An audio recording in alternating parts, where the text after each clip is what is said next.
We're here with Dr. Aquino today, who's normally a doctor, and yesterday she was a patient. And can you tell us what you had done? I had a breast augmentation with the new Gummy implants. The Gummy, in the form stable, they're the ones that hold their shape better. Right. And what made you think about getting breast augmentation?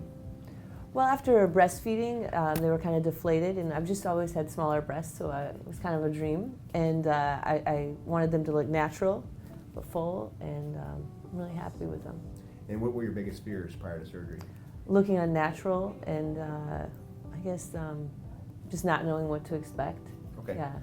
And we did the surgery yesterday, not even 24 hours ago. Right. And you're here at the office. How are you feeling today? I'm feeling great, yeah. How much pain? Like on a scale of 1 to 10, with 10 being bad pain and 1 being little, 0 being nothing, where are you kind of at when you're not doing anything?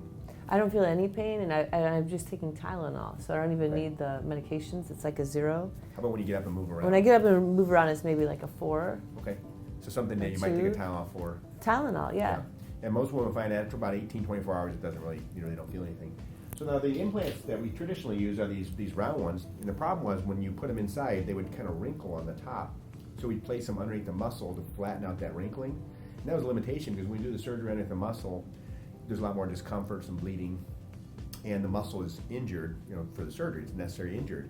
With the newer implants, they've solved most of the problem. They put them in such a way so that they're shaped, and when they're sitting upright, they do not wrinkle on top. They really can't wrinkle. They look a little different color because they put a macro texture surface, so it's a little bit rough, and the roughness lowers the incidence of what's called a capsule contracture. That's where your body makes too much scar. So it has the advantage of less wrinkling, less capsular contracture, and it's just a more natural looking implant. So the new implant, compared to the old one, it's tapered down.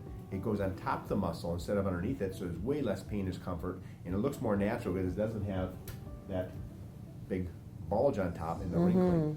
So these appear to be the best, and certainly the best thing we have to date. Maybe it'll change in the future. That's what I like about it, is just how it's got that like teardrop shape, so it kind of gives you that bottom fullness. It looks like a breast. Yeah, it looks like a breast. The other thing that's unique to these implants is that they sit higher. So one of the things I hear from women, I want my breasts really kind of high.